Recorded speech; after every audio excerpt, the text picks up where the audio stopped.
Hello, everybody, and welcome into the Apples and Geno's Fantasy Hockey Podcast. My name is Nate Gruniblink, and I will be your host. I've also got my guy Blake in here with me. Blake, how are we feeling today? Yes, sir. Feeling very good. We're talking a little bit off air, but our house right now is like a hazmat hot zone. Our children are diseased. and yeah, so it's funny, man. We just pass it back and forth to each other. It's like a vicious cycle, and it's awesome. So I just like to hang out in the basement and just do podcasts. That works. Yeah, that sounds safer these days, honestly. Yeah, I I was think at so. the mall in town today, just getting some gifts. I had my oldest along with me, and I was just like constantly thinking about all the germs that I'm bringing home and how no one's gonna sleep for the next week just because of one trip to the mall.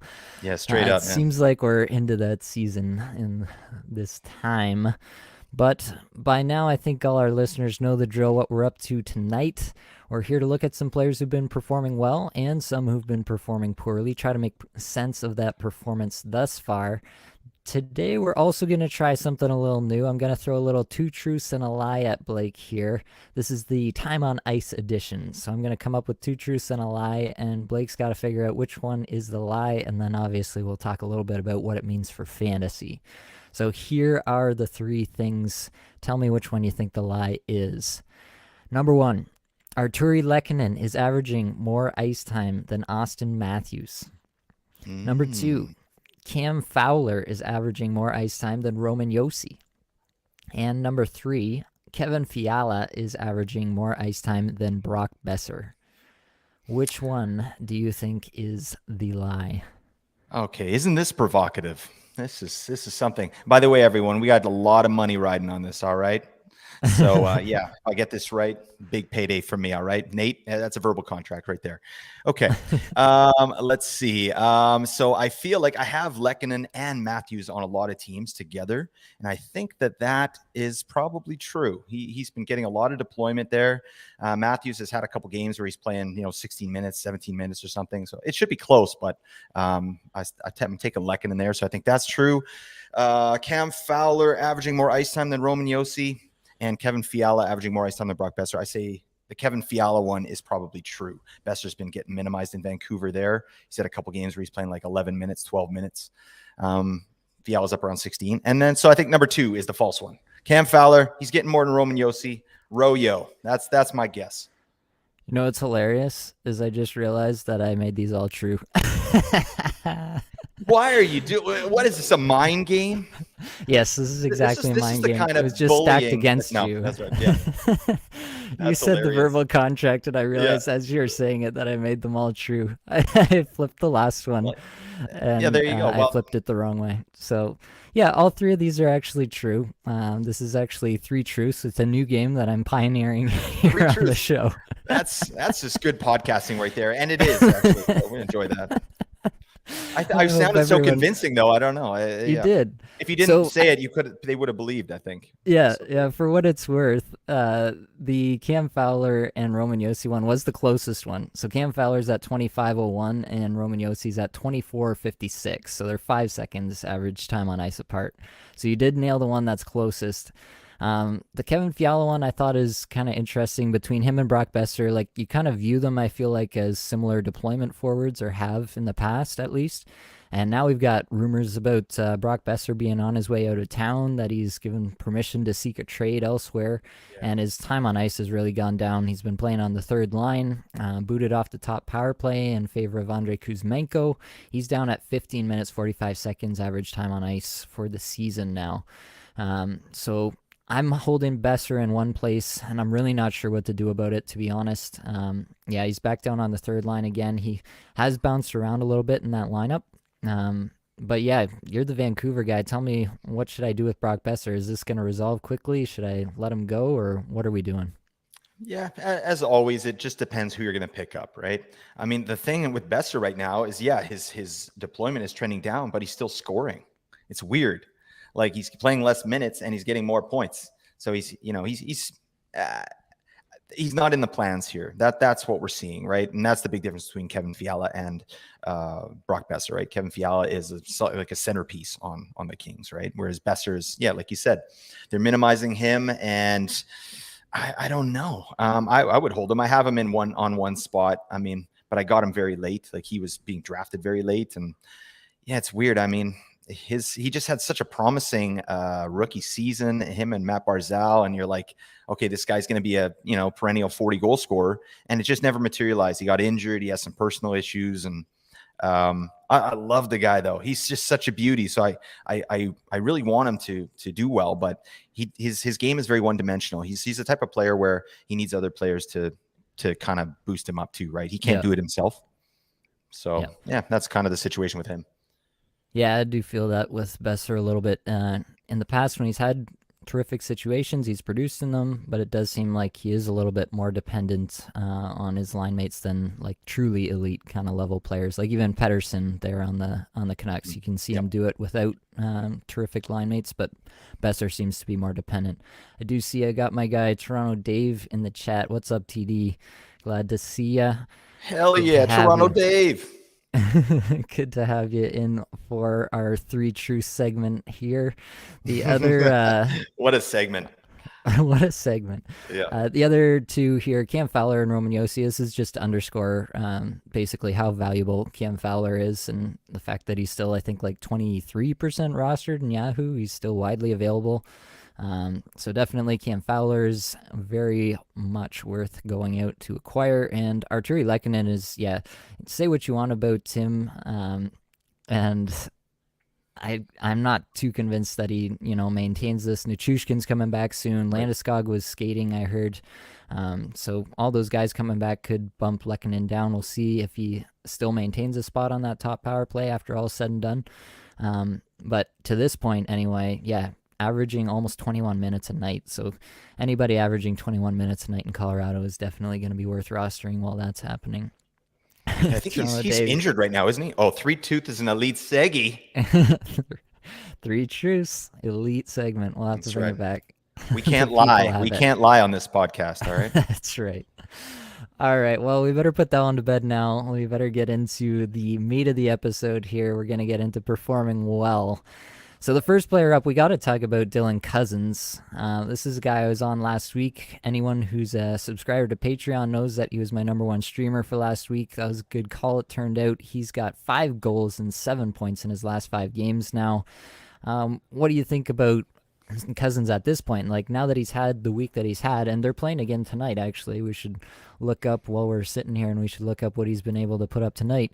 But now that he's kind of had the week that he's had, do we, like, is he just a classic hold at this point? Like, you probably streamed him in for this week, given that the Sabres had the good schedule. But now are we just holding on and seeing how long it takes for the wheels to fall off, if they ever do, or what are you doing? Yeah, Cozens 2 assists again tonight, so he's still killing it. What are you doing with Cozens here? I love it. Yeah, I'm here for it for sure. He's a young guy, so that's always volatile, right? But if you streamed him in this week, man, you're loving life. Like, I got him in 2 spots just because of Buffalo's schedule. They had a great schedule this week. I got him. I got Jack Quinn in one of my – I picked up Casey Middlestat for some reason. Terrible pickup. Victor Olofsson. Get that garbage out of here. But Cozens, oh, my goodness. This man, he just looks good. So he's second line with Jack Quinn and I think it's JJ Peterka.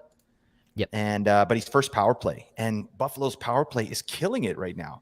I was looking, they're like upper echelon in the league. I think they're 5th or 6th or something like that. And they're just flying high offensively right now. And this guy's a key benefactor of that, right?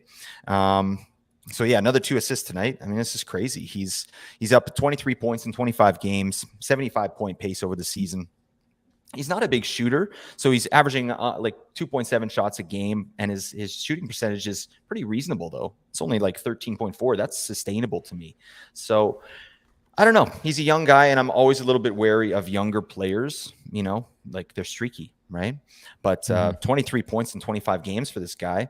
We could be looking at 50, 55 points, 60 points maybe. That would be crazy. That would be a nice little season for this dude. Yep. Yeah, I got another comment here. Is that a Jack Armstrong reference? Get that garbage out of here. Hello. Solid reference to basketball announcer for those confused. With Cozens, I'll run through the last 5 games here before tonight, obviously. 16-17 average time on ice. He is getting up on that top power play unit. As we were mentioning, 58% IPP, 28% shooting percentage, 21.4% on ice shooting percentage, which is pretty astronomical.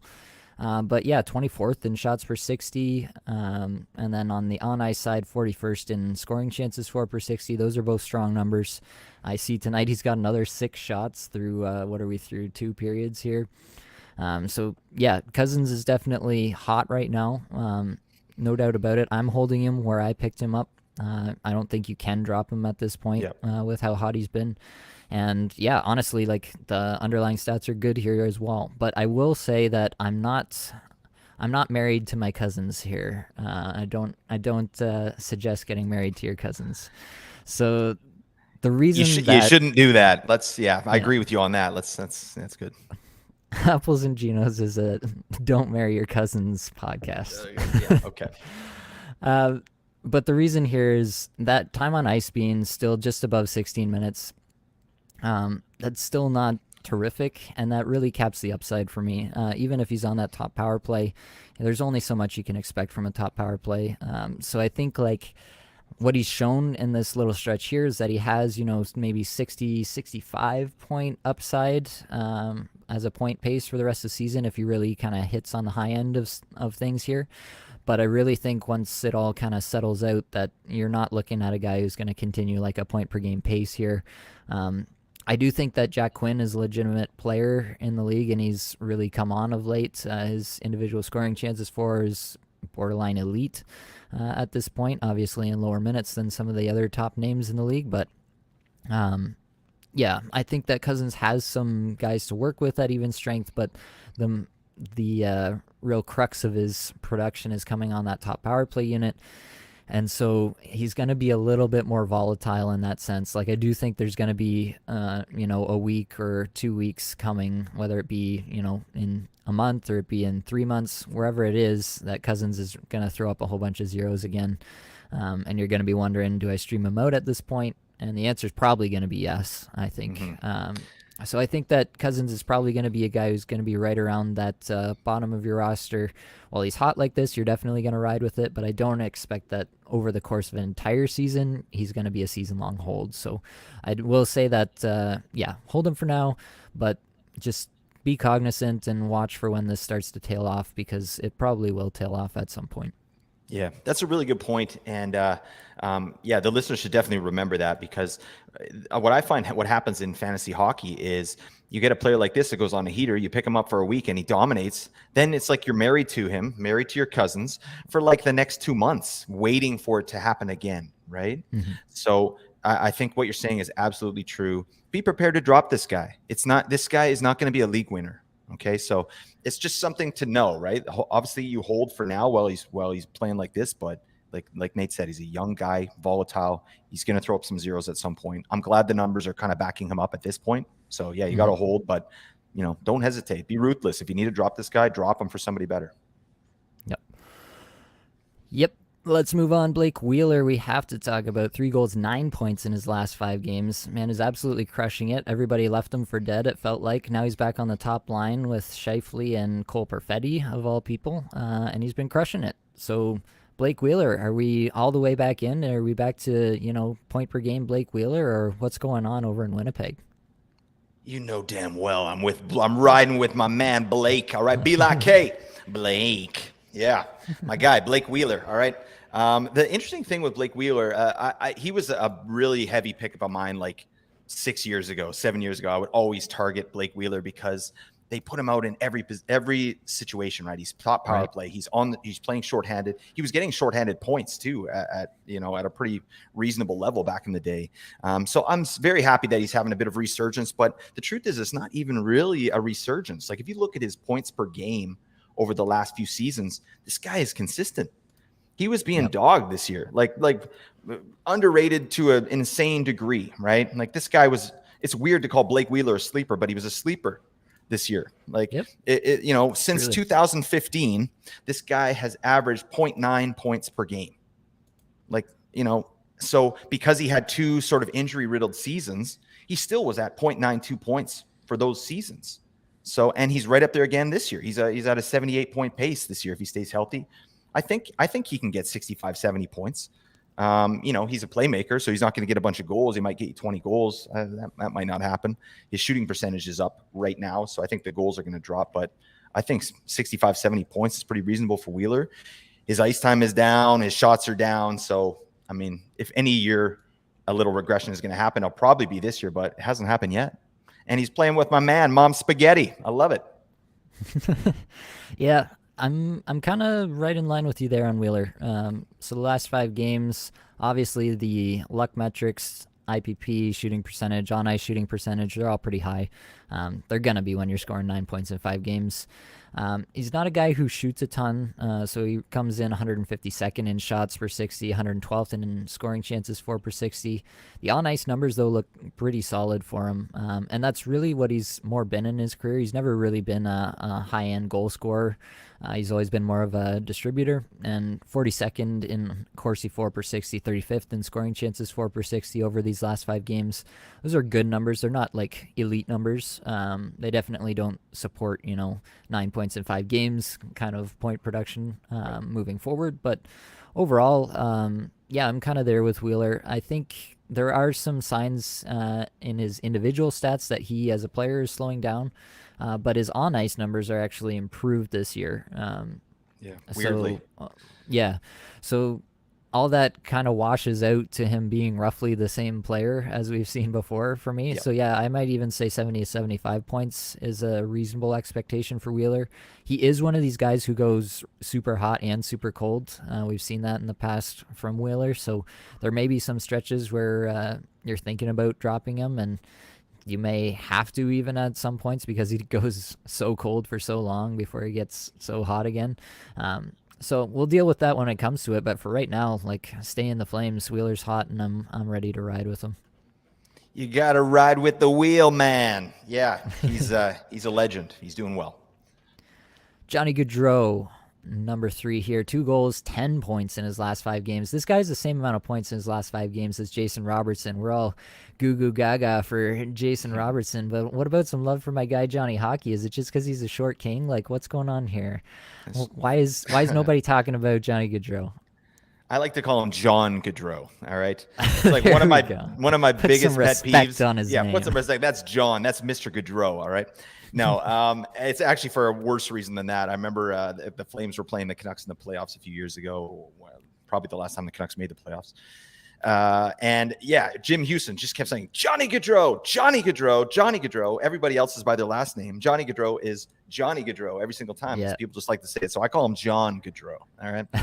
That's just a little pettiness on my end, but let's get back to business. Yeah, Gaudreau, he's going to get all the minutes he wants. He's going to get all the offensive deployment that he, could ever want. Boy, Colorado is bad though. I mean, thankfully I'm Columbus, glad. but yeah. What did I just say? Colorado, they're bad too. All right, just bad people. not a bad team, just bad people. Columbus is bad. All right.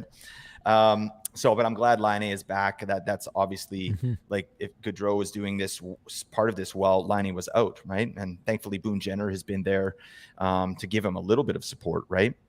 Yep. But John Gaudreau, he had 40 goals last year. That's crazy. I just can't see him ever repeating that. He doesn't strike me as that type of player. And in Columbus here, I don't think that.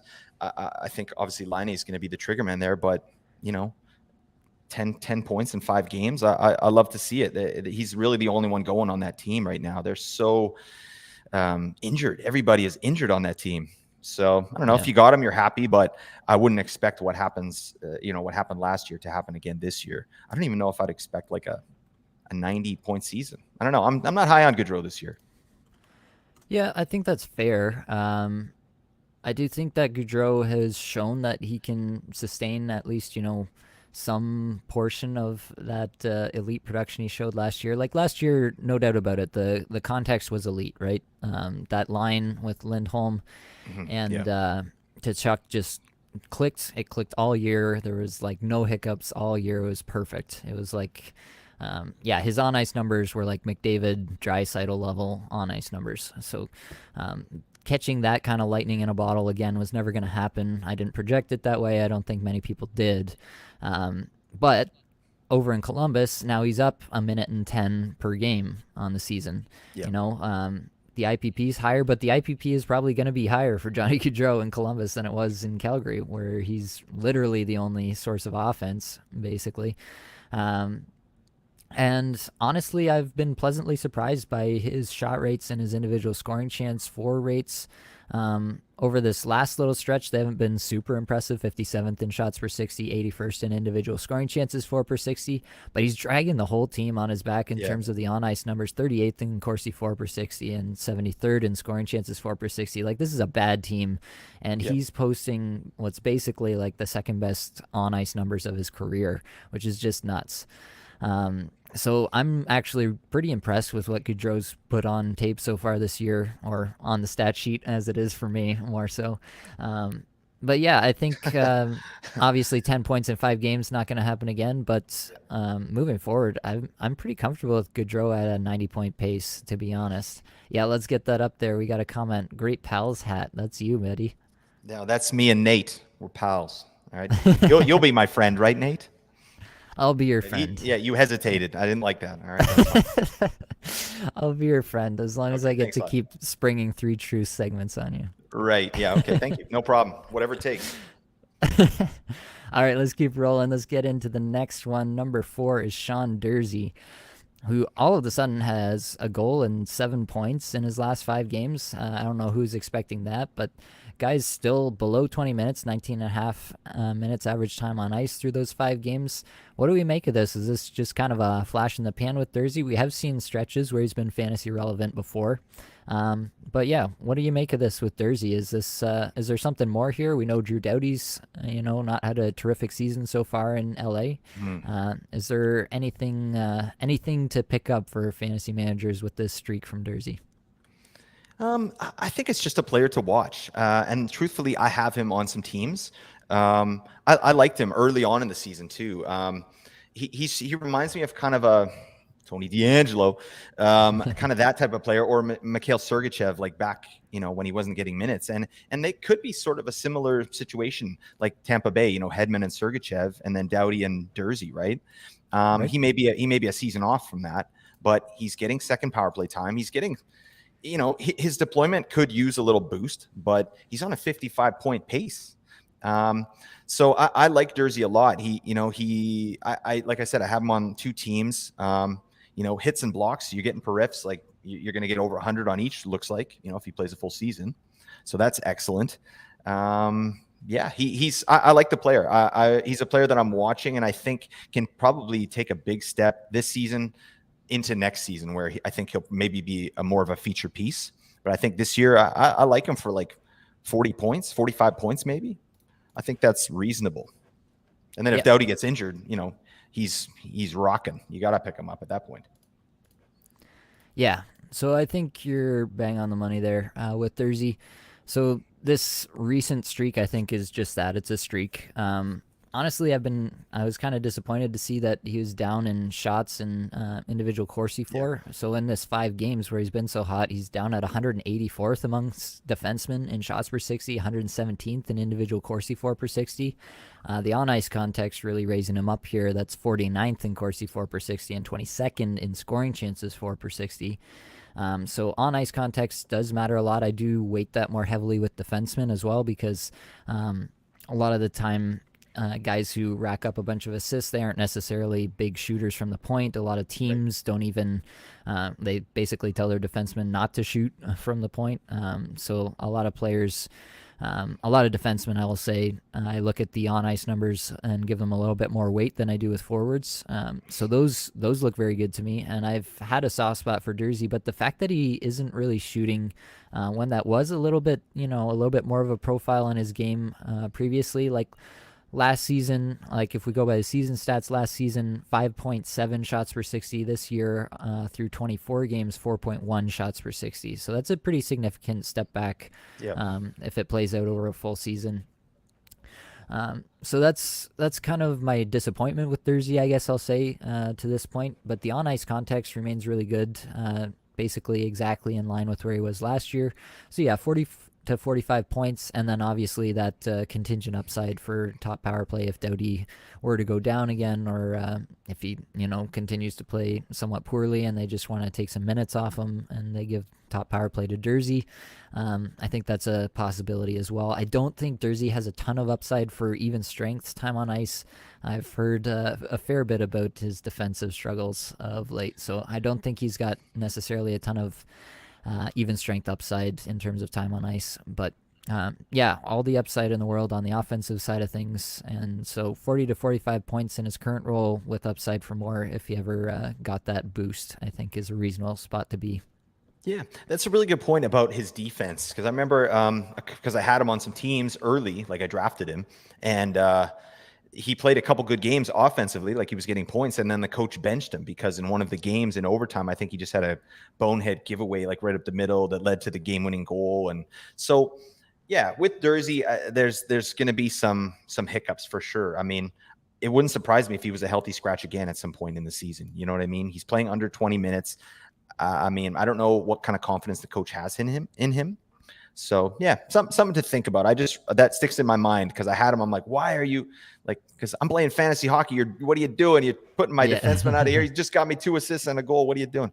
But yeah, I think there's something to that. So I think this year could maybe vault him into a bit more of a bigger role next year. Absolutely.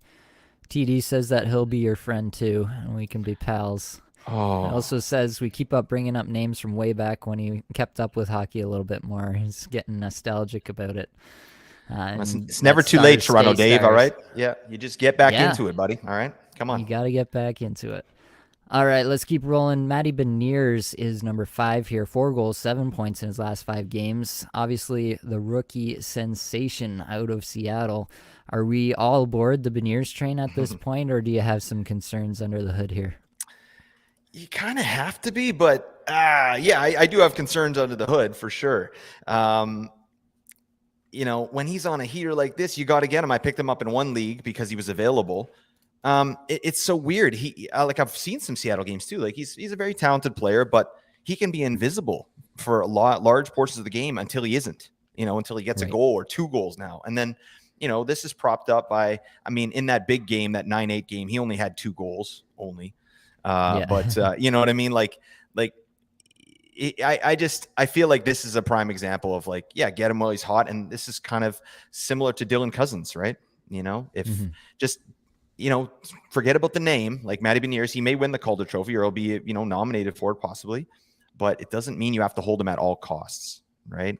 And I'm sure as you'll go into some of his advanced metrics here, they don't really show a player that this kind of thing is sustainable, right? His shooting percentage right now is almost 21%.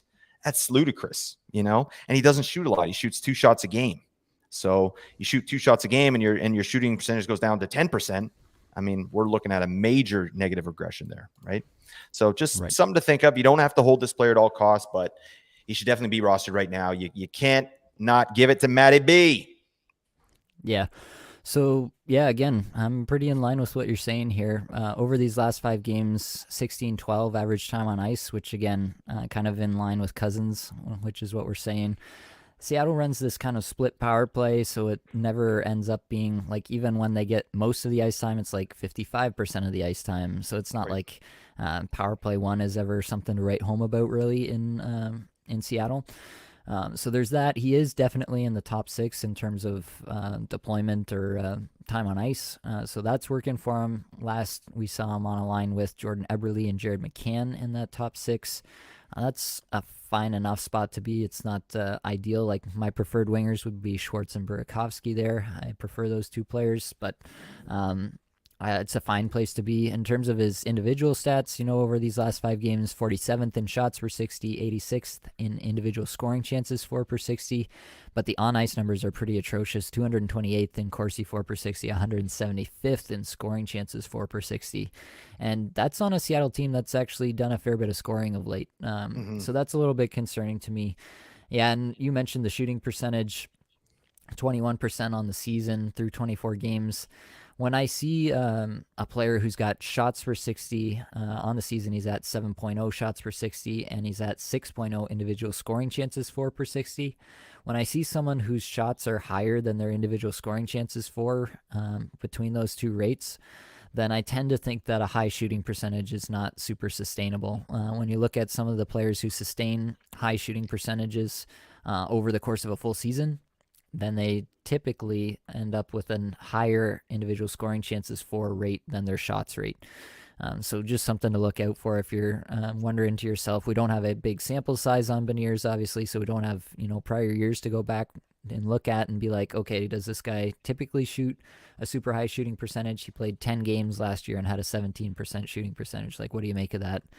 I wouldn't draw too many huge conclusions from a 10-game sample as a rookie. So, yeah, all that to say, when you're looking at someone, you don't have a lot of data points to go off. You can use that kind of shots per 60 versus individual scoring chances for per 60 metric to try to at least give yourself some sort of idea if you think higher shooting percentage is in the cards for that player. Love it. All Pro right. tip right there. Yes, sir. Number 6, David Krejci, 3 goals, 7 points in his last 5 games. Obviously playing with Pasternak, who's lighting the world on fire this year, as many predicted. But do we really think that Krejci is this guy? Like, after a year off from the NHL, do we think he's just riding some coattails at this point? What do you think about Krejci moving on from this point here, Blake? Yes, we do. He's I love Krejci actually, especially because you could have got him like he wasn't even drafted in a lot of leagues. So I didn't expect Still widely this, available. Yeah, he's out there, right? And he's playing with Pasta. He's a cooking us something up. So, I mean, Krejci should be rostered, no question. But look at what he's been doing here. Like, I'm just looking at his basic stats, and his shooting percentage this year is 30%. 30%. That's not going to continue, right? So his assists may continue, right, because of the players that he's playing with, but his goal scoring, that there's no way, it's just not going to continue. He's got 8 goals now. He might finish with like 15, of the season, maybe, but he could get 55 points. He could get 60 points, maybe, just depending on how it all goes, right? Like what kind of, if he stays, still get some reasonable power play time, which he is. Like this year, he's getting, just over 3 minutes on the season on the power play. So with good players, right? Boston's just killing it right now too. I mean, so you got to take that into account. Like they're one of the hottest, if not the hottest team in the league right now. So They're firing on all cylinders. Krejci's a part of it. He's playing with Pasta, and I'm here for it. I love it. The guy, I did not expect this for sure. So, I mean, what do you have? Yeah, 44 points in 51 games last year. I think that's I think that's reasonable. That pace anyway. You know what I mean? So maybe 55, 60 points for Krejci on the season, but he's going to go through some slumps too, and the goal scoring is not going to continue. Yep. Yeah, that makes sense to me. Yeah, that point pace that you mentioned, obviously from the season before last, 44 points in 51 games. He went back to Czech Republic last year. Tore it up there because he's an NHL player playing in the Czech league. But yeah, it comes back, and on the season now he's at 19 points in 20 games. Playing with Pasternak can probably do that for you, but definitely the 30% shooting percentage, as you mentioned, way too high. And even in this last streak, the rate stats all across the board are just really quite bad, honestly, with Krejci. 249th in shots per 60, 341st in Corsi for per 60. That one kind of blew me away, considering that he's been playing with Pasternak at even strength. If you look at his numbers on the season, they look a little bit more in line, but definitely not a guy who's going to shoot a lot. My projections for the season had him at 16 goals and 59 points in an 82-game season, and I still feel like that's probably his kind of best case scenario, or even most likely scenario moving forward, that kind of pace. So that's about where I'd be valuing Krejci moving forward. He definitely can and will have these hot streaks throughout the season, but he also will probably have some cold streaks, as any player who's not, if you're not a 70-plus point player, that you're going to have hot and cold streaks like this throughout the season. So just be aware of that, and don't be afraid to move on to Krejci and off of Krejci as the situation progresses. Being with Pasternak is great, but it's not, be all end all either. So just be aware of Krejci and keep an eye on him so that you do drop him when he goes cold again. Yeah, absolutely. And then if you're in a points league too, I mean, he should be must roster in a points league. Like he's giving you nothing peripherally or any other categories, but he's giving you Sure. power play points. He's giving you assists and right now he's giving you goals for some reason. So well done to you, Krejci. Did a good Yep. job. All right, number 7, the last player performing well that we'll talk about tonight, Andre Burakovsky. I alluded to it before, Burakovsky being one of the wingers that I really want to see people play with in Seattle right now. 4 goals, 7 points in his last 5 games, about 18 minutes average time on ice there. And yeah, I think he's playing pretty well. What are you seeing with Burakovsky, Blake? The whole Seattle team to me is kind of like you mentioned earlier. Like it's so balanced, like no one really stands out. And at least from the eye test, because I watched a lot of that 9-8 game, like because once the the score started racking up, I'm like, I gotta get this thing on. Like what's Yeah. happening, right? And then it still kept going, which was insane. And he got the winner in that in overtime, which was with a rocket. I mean, the guy's very talented. There's no question. Yeah, Seattle's a really hard one. I think it's one of the hardest teams to sort of figure out fantasy wise and predict because you don't know what kind of deployment's going to happen from game to game. Like you said, their power plays are like 1A and 1B kind of thing. And they just have a bunch of the same kind of players. Like their whole team is streamer level, but this is a guy with a high offensive acumen, 61 points last year with Colorado. I think he's in a better situation now, right? He was behind so many good players in Colorado. In Seattle, he's the guy. And yeah, he's out there on in overtime scoring goals. He's on an 85 point pace right now. So I like that. And his numbers, again, just looking at his basic numbers here, he's almost doubling his shots. Well, not doubling, sorry. He's at 2.8 this year. He was at 1.9 last year. So you got it like that. He's upping his shots. He's getting, he's being relied on more. I think it's a great pickup, doesn't look like he's giving you anything peripherally, but power play, offense, it's a no-brainer. Yep. Yeah, definitely a points league guy more so, but definitely doing the thing right now. So just looking at his last 3 years here, go back to 2020 and 2021 in Colorado.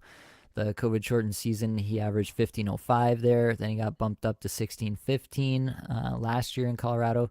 This year in Seattle here, through 24 games, he's averaging 17.23 and then 18 minutes a night in the last 5 games, as I mentioned before. The underlying stats look pretty solid to me. 79th in shots per 60 over these last 5 games, but 37th in individual scoring chances for per 60. So he's getting to those areas and getting those chances off. The team context, again, similar to Beniers, not as great. He's definitely kind of dragging things upward on his own. 180th in Corsi 4 per 60, 131st in scoring chances 4 per 60. So he is kind of almost the guy driving the bus, it feels like, in Seattle on his line anyway. And yeah, if I look at on the season, like his shot rates, his individual scoring chance for rates, all higher than his career. Like he's really seems to have kind of taken this mantle of being a top line winger and being that guy for this team and really taking it on himself and done a lot with it. I am still kind of leery of Burakovsky because he's always kind of been another one of these guys who goes hot and goes cold and never really seems to put it all together for a full season. But if I'm picking a season in which Burakovsky puts it together for a full season, this kind of feels like it.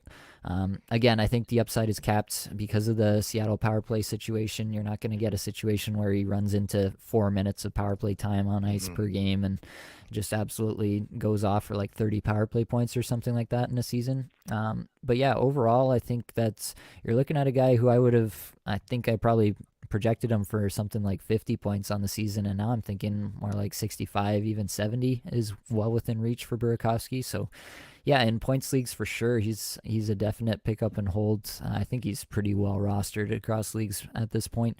But yeah, I'm pleasantly surprised by Burakovsky, I will say, and I think that he's earned himself a little bit of grace here. And even if he goes cold for a minute, I think I'd be holding on to see if he can turn it around because it does seem like he's thriving in what's the biggest deployment or biggest usage that he's ever seen in his career. Yeah, for sure. I'd like to see him separate himself a little bit from those guys. I think he has the ability to do that, and those numbers kind of show that as well. I love that scoring chances there. So, yeah, he's Mhm. really getting it done on that team. So, hopefully, a few more of those go in, and he gets just give him another minute of ice time, minute and a half of ice time. Let's get this guy rolling here. Absolutely. Well, before we get into players performing poorly, I do need to remind you, you got to check out the Apples and Genos Discord server. We've got a growing community in there, 500 plus like-minded fantasy managers. Come in, talk to some people, bounce some ideas off them, get some content alerts, get the latest news as it drops. Everybody's always talking about the latest news in there.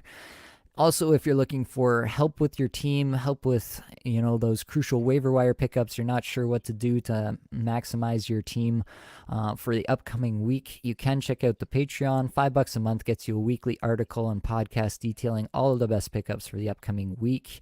I include some long-term plays in there as well. Both of those links are in the show description, so come check that out.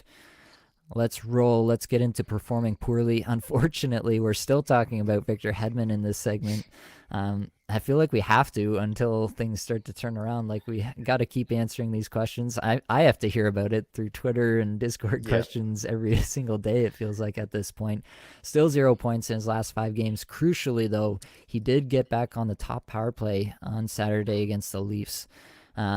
It did seem a little weird. I kind of came into the game halfway through the game. I was off at the in-laws for most of the day, and I was trying to write an article while I was watching, so I was kind of in and out of the game. But altogether, yeah, he definitely did get on the top power play once again. We'll obviously see if that maintains. They had a positive result. They won the game, so we'll see. But yeah, are we all back in on Hedman fully after if he, yeah, so we assume this situation, I guess, is what I'm saying. Yeah. We get the practice lines tomorrow. He's practicing once again on the top power play. Are we all back aboard? Nothing has ever happened. Hedman is once again 70 to 80 point player from the blue line. Are we back in to that extent, or do you still have qualms here? Yeah, I don't think so, my man. This is unprecedented, like really for him. It can't just all be power play. It can't be, right? I think there's been some like I don't know if you play hockey, right? Or like you play with guys, and sometimes you have it, and sometimes you don't, or sometimes your role changes, right? And maybe that's what's happened here with Hedman. Like we mentioned before about, oh, don't worry, Toronto Dave, I got qualms, baby. I got all kinds of qualms. All right. Um, But yeah, it's. I think he's maybe focusing more on defense, or they're asking him to do that. And when the coach at the beginning of the season said, "Sergachev, we're gonna put you in more situations. We're gonna play you more." Right? Maybe there's some internal dialogue because it feels like something more than just the power play. Because this is crazy. I mean, he's only playing like 30 seconds less of ice time, so 24 and a half minutes per game. He's still getting that. He's still hitting. He's still blocking. His shots are down.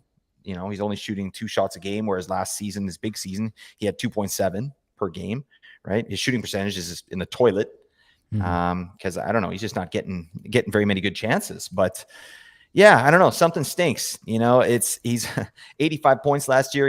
He's on pace for 37 points this year. So that's just, I don't think anyone could have predicted that. You don't normally see a player of this caliber, even at this age, 31, fall off this quickly. So I feel like something's going on there. Maybe an injury, maybe some internal conversations about roles on the team. I don't know. But yeah, and you can't do anything with him either. You can't trade him. You Right. can't drop him. I have Hedman on 2 teams. You can't do anything. You're stuck. No one wants, he's not even a buy low. He might be a stay low this year, which is not cool especially when you pick them up in the 3rd round or the 2nd round. It's like, God dang. Yeah, but whatever. I don't know. You got Hedman any place? I don't have Hedman anywhere. He was usually just a little bit ahead of where I wanted to take defenseman. I didn't feel like there was a huge distinction between Hedman and a guy like John Carlson, who usually went like a full round later.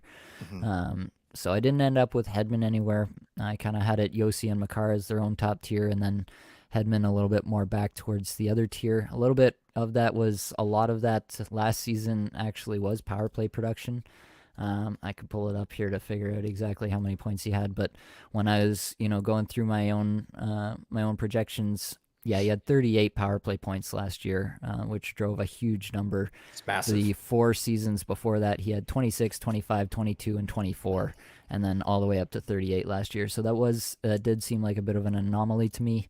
Did affect how I projected him. So yeah, I feel like it's really tough with Hedman right now. I do think that if I had Hedman and he gets back on the top power play now, I might try to use it as a selling point. Yeah. Um, yeah, I do kind of feel that with him. It just like even in these last 5 games, there's just no signs of life. 88th in shots Yeah. per 60. That's amongst defensemen. That's not like among the league. That's amongst defensemen. There are a lot of guys that you've never heard of that are above him in these metrics. 122nd in Corsi 4 per 60, which is just unfathomable. Like the Lightning are a good team, and it seems like he's a net negative when he's on the ice, which is just, yeah, I just can't wrap my head around what's going on with Hedman right now. Maybe there's injury.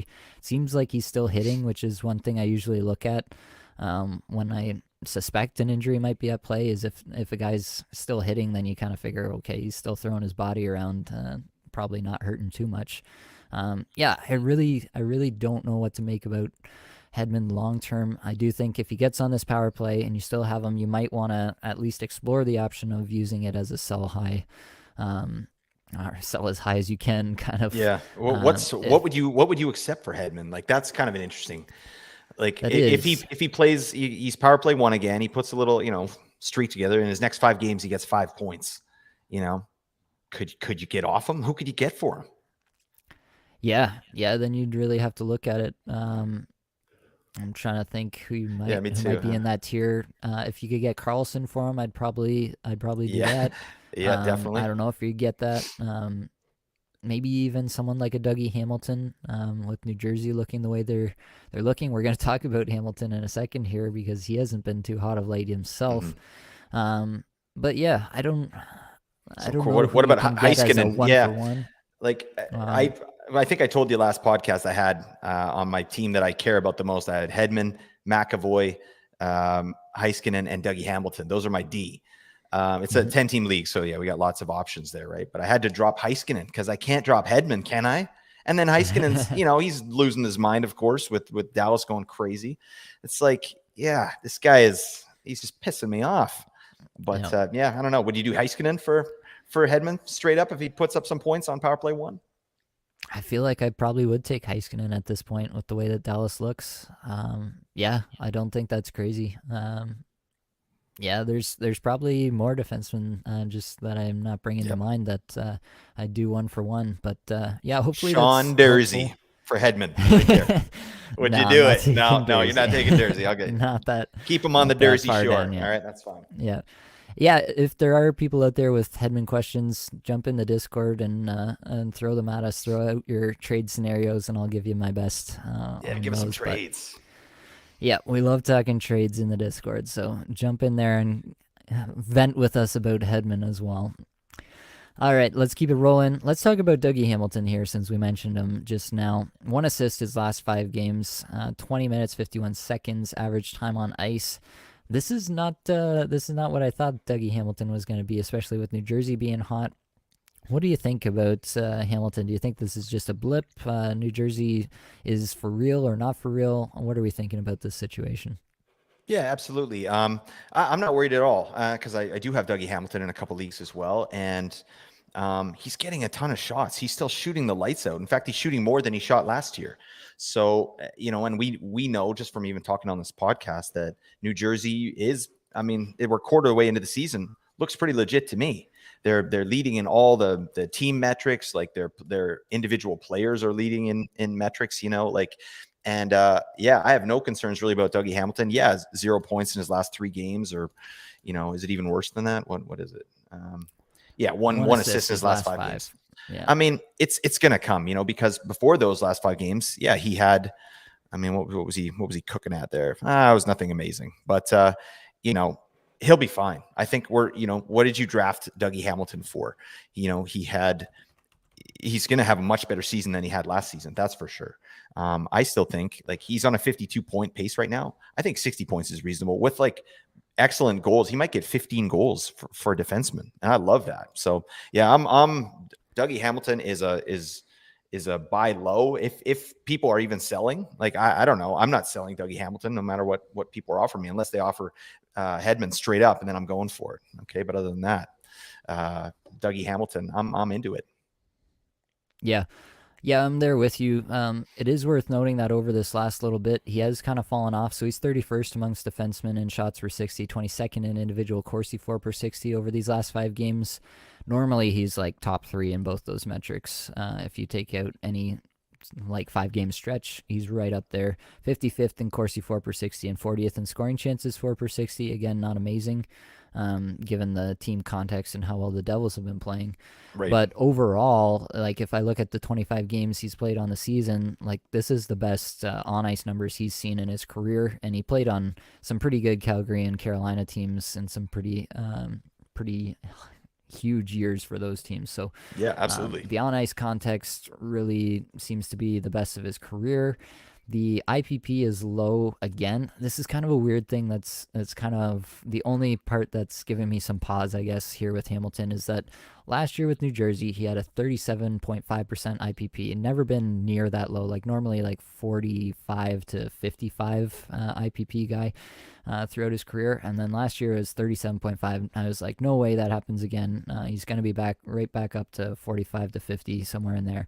And this year, through 25 games, he's right there again, 37% IPP. And now I'm wondering, is it just something about New Jersey? I think the team has changed enough this year that it's just a fluke overall. I'm not reading too much into that number. It's just kind of a weird statistical anomaly that's throwing me for a loop. But yeah, overall, season long, I don't have any concerns with Hamilton. As you said, 52-point pace. I do think that 60-point pace over the rest of the season is within reach for him. Just the offensive context of the Devils being the way they are, for me, is enough to think of him as a buy low, if that is a possibility at this point. Right. Yeah, Hamilton for Hedman. What would you do there? Yeah. At this point, I take Hamilton to just like get Hedman out of my sight. All right, and then of course he's going to blow up. But I'm going down with the ship on Hedman. I don't even care. That's it. Yeah. He seems like a nice person. So I follow him on Instagram. Very good content there. So I don't know what. Yeah, I think I'd honestly take Hamilton over Hedman rest of season at this point too. Yeah, totally. I don't think that's crazy, to be honest. So there you have it. Let's go for one more defenseman that we had in this list here. That's going to be Jacob Trouba. 1 assist his last 5 games. The weird part for me here is the average time on ice, 18:46 average time on ice. I didn't check to see if there was something, a specific one game where maybe he left early with an injury or something like that, but that one Let's take a look. kind of stuck out to me. I think that overall, like the weird part of this is with the 1 assist in these 5 games, he's got 100% IPP. So that means there was only 1 goal scored while he was on the ice for 5 total games, and he got an assist on it. So way to go. I don't know if that's a good thing or a bad thing, but it is a weird thing, that's for sure. But yeah, what do we think about Trouba? Is this a blip? We kind of know him as this peripheral god who gives us those 45 points ish, always in that range from the second power play unit. But yeah, we're really about the peripherals with Trouba. So are we concerned about the lack of production here in the last little bit, or are we just so enamored with the peripherals we don't really care? Yeah, I don't really think so. I mean, to me, Trouba, you're drafting him for the peripherals, right? Like he's not gonna, his season or his best ever season is 50 points. That was with his last year in Winnipeg. He hasn't come close to that, even last year, 39 points. I like the 11 goals he had last year. That's nice, but that's not expected. I mean, they got Adam Fox for that, right? So he's there to provide leadership, to hit the hell out of people and block a bunch of shots and throw his helmet as hard as he can at the boards. That's what he did the other game there. He was pissed. But yeah, I'm a big fan of Trouba. I think that ice time, he did have a game. I'm just looking at his game log here, like his last game in Chicago. I think he was he ejected or he got a misconduct? I don't know, but he only played 13 and a half minutes in that game. So that's probably affecting it.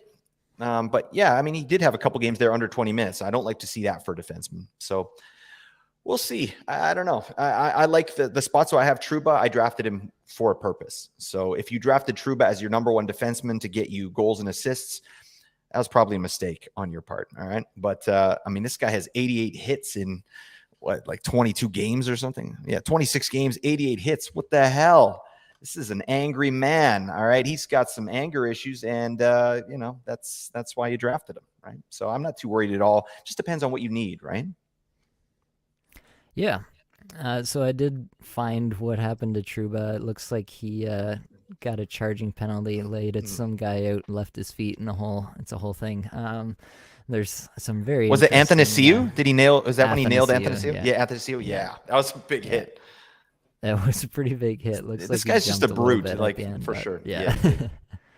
Yeah. But yeah, Truba, I think overall I am a little bit concerned about that time on ice, because even before that game, he was at 2004, 1830, 1934. So it's not like a guaranteed 21, 22 minutes like it's felt like it should be with Truba. Right. So that does concern you, because obviously less time on ice, less peripherals, less counting stats, all of it. So there is that concern with me. I don't think that, long term we're talking about a significant downgrade in his numbers. I think he has probably gotten a little bit unlucky with the 0 goals he has on the season this far. Right. That just seems like a bit of an anomaly, especially across 77 shots. Like, something's going to go in for him eventually. Keep plugging. You'll get there. With your statistics here, Nate, I see. So he's 24th in individual Corsi 4 per 60, but then just the Corsi 4 per 60 is 166. What's the correlation there? What does that mean? So the individual number is 24th in individual Corsi 4 per 60 among defensemen over these last 5 games, and then 166th in on-ice Corsi 4 per 60. So obviously the on-ice number, the entire team while he's on the ice plays into that number. It does mean that, relative to another defenseman, he's definitely outperforming in terms of his shot attempts on net. He's outperforming the team context for sure. But the team isn't. Yeah, when he's out But the there. team isn't, and you would hope that he would also have a bigger net positive effect on the team numbers as well. Right. Than being at 166th, especially a team like the Rangers, who should, they should be higher than that for most of their top defensemen. So Yeah, absolutely. that could be, the reduced ice time. Maybe he's playing with different forward groups than he has been before. I know the Rangers have shuffled their lines around a fair bit, and we'll talk about that a little bit with the next guy. But yeah, there's a few things going on here with Trouba. I don't think in the end you need to be super worried, but I do think you probably need to adjust some expectations at this point as to the overall point possibilities, I guess.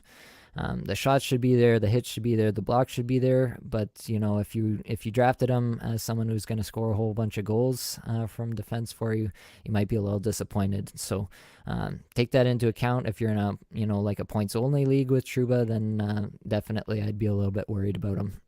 Yep, totally agree. Let's talk about another Ranger here, Vincent Trocheck. 1 goal in his last 5 games. Kind of a symptom of a larger problem maybe with the Rangers here. A few of these guys showing up on this list. 18:48 average time on ice. Did get back with Artemi Panarin on that line in the last game, which is obviously key for a guy like Trocheck. What are you thinking about your guy, Vinny Tro?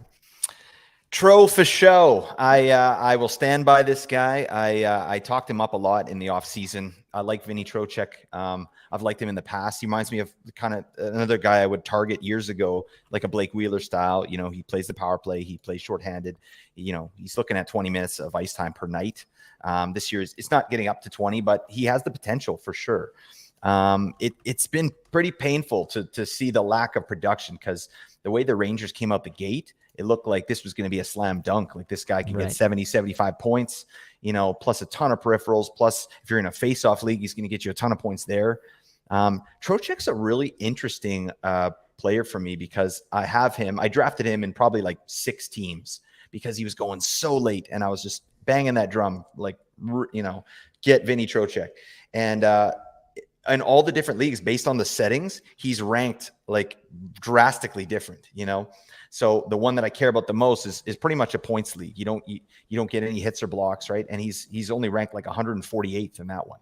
But I have him in one league that has faceoffs, hits, and blocks, and he's like 23rd overall in that league. You know what I mean? So his value, it just depends on what you need, right? And this is even with him, not getting any kind of offense going, right? So I like Trocheck. He's anyone who's on that Rangers power play, like that. Zibanejad is a slow player as well. He's very, very much a second half player. I think the Rangers are going to be fine, but right now they're struggling, right? They're kind of just win one, lose one, win two, lose two. It's just, and Shesterkin's not doing what you kind of expected him to do, right? So, but he's on that number one power play. He's getting time with great players. Trocheck's going to be okay. I think, 60 points is probably more realistic at this point now, 55, 60 points. Yeah. Yeah, so I'll hit you with a few numbers from this last 5-game stretch. 63rd in shots per 60, 61st in individual scoring chances 4 per 60. On ice context, right around the same. 60th in Corsi 4 per 60, 68th in scoring chances 4 per 60. So I do think that it's a solid, if unspectacular, environment over this last little bit, even though he wasn't with Panarin for that whole stretch. So that's a positive sign for me. You would expect that both the individual and the on-ice numbers would go up with Panarin on that line. And I do think they paid this guy a whole whack of money, right, this offseason. So they paid him to play with Panarin. Absolutely. They may flip guys around when things aren't working, when things aren't clicking. They may flip things around a little bit, but the end goal here is for Trocheck to play with Panarin 99% of the time. 47-point pace on the season is not particularly exciting, but there are obviously there are huge signs under the hood that this is not going to sustain at this level. 48% IPP being the most glaring, I guess, stat. Right. We did have a question, what is IPP? So IPP stands for individual points percentage. It's basically if you take the number of goals scored while that player's on the ice and then, take their number of points, you just kind of figure out the percentage of goals scored while they're on the ice that they factored into. Higher end players tend to factor into more of their team's goals that are scored when they're on the ice because they're touching the puck more and setting up more plays and scoring more goals and such. But generally, players tend to regress to their kind of career average IPP over an extended period of time. So that's why it's a pretty sticky stat for the vast majority of players. If you look at what they do season after season after season, usually they're within 5% of their 5 to 7% maybe of their kind of career IPP numbers. Kind of like a dominator rating type thing. That's a football reference for you. But yeah, basically it's like a percentage. A dominator rating is like a percentage of the team's total offense in football. That's basically the same idea with IPP is what percentage of the team's offense that's happening while they're on the ice are they directly factoring into.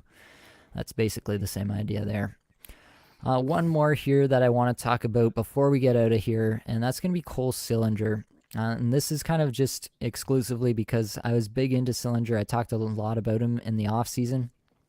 0 points his last 5 games, 12 minutes, 36 seconds, average time on ice.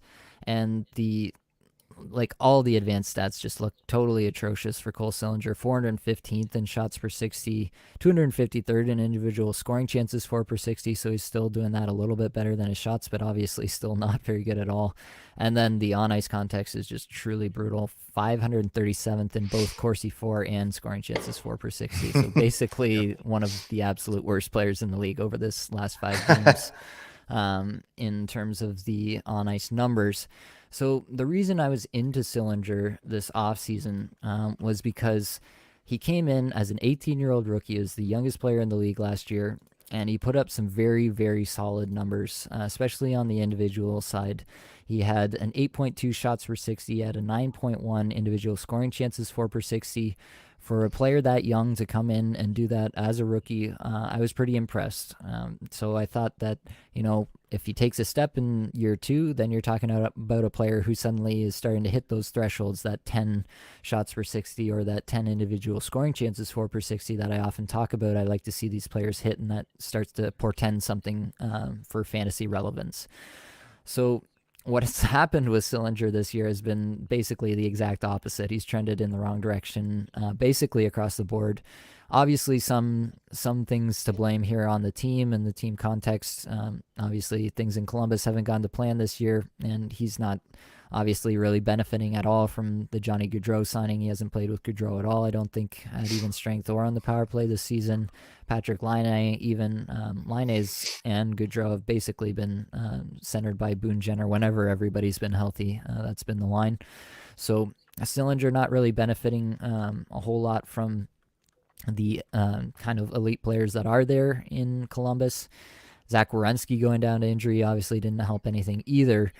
So I do think there could be some excuses to be made here for Sillinger, but definitely he's taken a step in the wrong direction this year, and that's something that happens. So I want to, just let people know that the reasons I was in on Cole Sillinger, I'll be in on another similar player probably this season for the same reasons, and I don't think it's crazy to kind of go back to that same well in that way.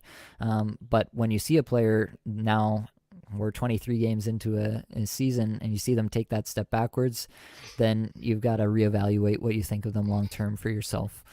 So that's what I'm thinking currently about Cole Sillinger.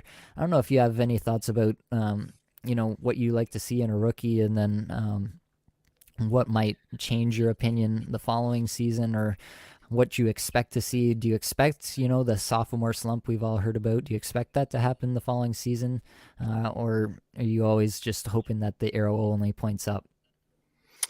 Yeah, I can't say I'm one way or the other. I usually try and judge each situation by itself. But I mean, for a player to come in that young, it's like just knowing what I was like at that age, what other people are like at that age, like there's a lot. Your brain isn't even fully developed at that point. You know what I'm saying? So Yeah. it's like it's hard to expect a lot from a player like that unless they're like a Connor Bedard or like a Connor McDavid or Sure. like these players, these generational kind of players. Anybody else named Connor? Yeah, anyone named Connor, you get into the league and you get the biz. But yeah, I don't know. Like this is an interesting one, and I saw his name on the list that you mentioned. I was like, okay, yeah, you must have something to say about this guy because he's been a no thought this year. But I do, yeah, the offseason for sure. I thought Sillinger had a little bit of a chance to, everybody was excited about Laine and John Gaudreau, and he just hasn't had a chance to play with them, right? So to me, he's still so young. This could be, I don't know. When you get in the league, I can just imagine you're still feeling the confidence from your junior years, right? You're going from being the guy, being the main scorer, being the main guy, and you get in, you have a little success, and you ride that. And then it starts to sink in, right? It's like, yeah, this is a grind, and these guys are freaking good. You know what I mean? And now I'm only getting like 9 minutes a night or 10 minutes a night. It's like, it's got to be hard on their psyche, So I hope this guy, I hope he can kind of put it together. This season seems like a bit of not a write-off, but just Columbus in general. Their whole team is looking kind of stinky, and he's a part of it. So I hope he just develops well and has some, gets put in some good spots, and they put some trust into him, right? Because that's what these young players need. Mm-hmm. Yeah, I think I just wanted to bring up Sillinger just for that reason, because I was into him a little bit.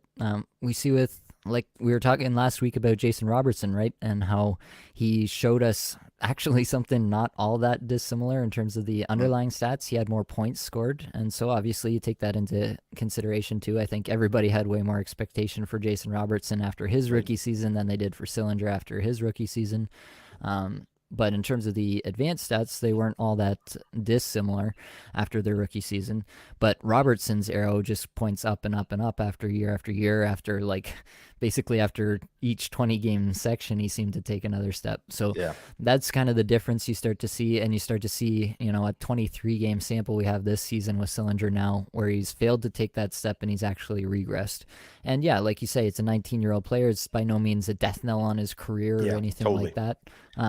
But in terms of fantasy, if you're playing Dynasty, things like that, where you might be hanging on to Sillinger, definitely it's not a positive sign. If you're expecting, Sillinger to be, or hoping anyway, that Sillinger might develop into a 40-goal scorer based on a really promising 18-year-old season, maybe your confidence level in that is pretty shaken at this point, because I think the lesson that I really want to impart here is that the elite players, like the Jason Robertsons, when they do get that opportunity, they just absolutely explode with it. And it's pretty rare unless there's really some underlying situation that's going on. Like you see a Tage Thompson, a guy who's 6'7", and it takes a while for everything to work and for him to catch up to his body, and then when he finally gets it, he explodes, right?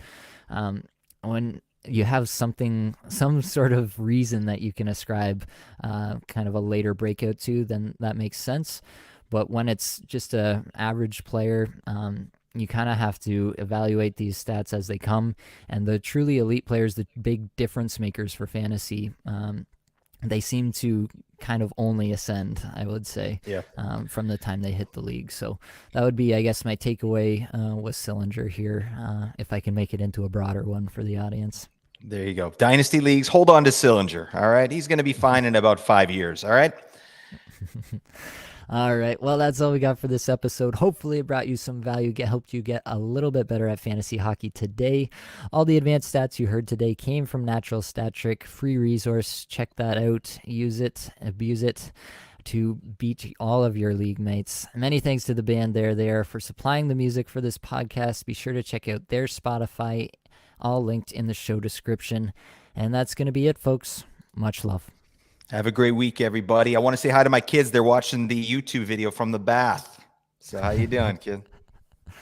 Daddy's coming up very shortly. There we go. Much love, everybody. Yep. Take care.